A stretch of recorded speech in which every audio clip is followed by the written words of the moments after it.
Magandang umaga ng Miyerkules sa inyong lahat at narito na ang lagay ng ating panahon ngayong August 7, 2024. Narito yung ating latest satellite images. Makikita natin na meron pa rin tayong low pressure area sa loob ng Philippine Area of Responsibility. Huli natin itong namataan 565 kilometers northeast na extreme northern Luzon. So sa kasalukuyan, basta sa pinakahuling datos natin, medyo malit pa rin yung tsansa na ito ay maging bagyo at wala pa rin itong direktang epekto sa anumang bahagi ng ating bansa. Samantala, meron tayong nabuong bagyo sa labas ng Philippine Area of Responsibility. Ito ay nasa tropical depression category na po. Ang ibig sabihin nito sa iba't ibang mga kategorya ng mga bagyo, yung tropical depression, yung pinakamahina, unang kategorya ng mga tropical cyclone. Mapapansin natin, wala pang local name itong tropical depression dahil ito ay nasa labas ng Philippine Area of Responsibility.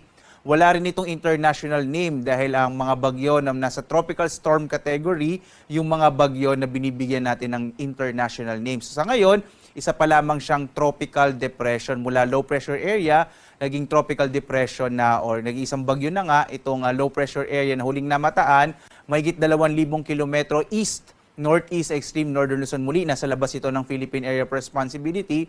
Walang direktang epekto sa anumang bahagi ng ating bansa at ang kanyang lakas ay nasa 55 kilometers per hour at ang pagbugso niya ay nasa 70 kilometers per hour. Halos stationary o hindi masyadong kumikilos itong bagyong ito. Pero inaasahan natin na sa mga susunod na araw ito ay kikilos patungo sa may bahagi naman ng bansang Japan. At wala rin direktang epekto sa anumang bahagi ng ating bansa itong tropical depression na nasa labas ng Philippine Area of Responsibility. Maliit din yung tsansa na ito ay pumasok ng Philippine Area of Responsibility.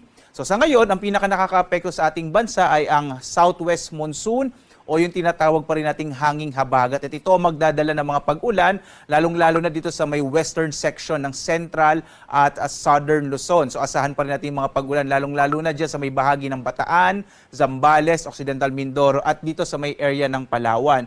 Sa ibang bahagi ng ating bansa, patuloy pa rin makararanas ng mga isolated o pulupulong pag-ulan, pagkilat, pagkulog sa hapon hanggang sa gabi. Ito yung mararanasan sa malaking bahagi ng Luzon at gayon din sa Visayas at sa Mindanao.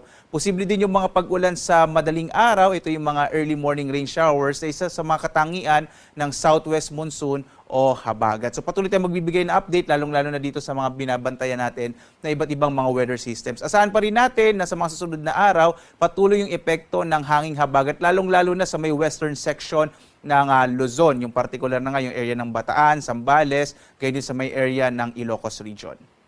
At dito nga sa Luzon, makikita natin ang malaking tsansa ng mga pag-ulan sa Bataan, sa Zambales, Occidental Mindoro at Palawan. Dulot yan ng southwest monsoon o habagat, habang sa iba pang bahagi ng Luzon, kasama na dyan yung Kamaynilaan, asahan pa rin natin yung mga isolated o pulupulong pag-ulan, pagkilat, pagkulog sa hapon hanggang sa gabi. Posible din bandang madaling araw na siyang katangian nga ng southwest monsoon. Naman tayo sa Palawan, Visayas at Mindanao. Malaki din yung tsansa ng mga pag-ulan sa Palawan dulot ng southwest monsoon at ang agwat ng temperatura sa Calayan Islands 25 to 32 degrees Celsius, sa Puerto Princesa 25 to 32 degrees Celsius. Ang nalalabing bahagi naman, particular na dito sa may Kabisayaan, mga isolated thunderstorms and rain showers ang mararanasan. Sa Iloilo, 25 to 32 degrees Celsius. Sa Cebu naman hanggang 32 degrees Celsius. At gayon din yung temperatura sa Tacloban, 26 to 32 degrees Celsius.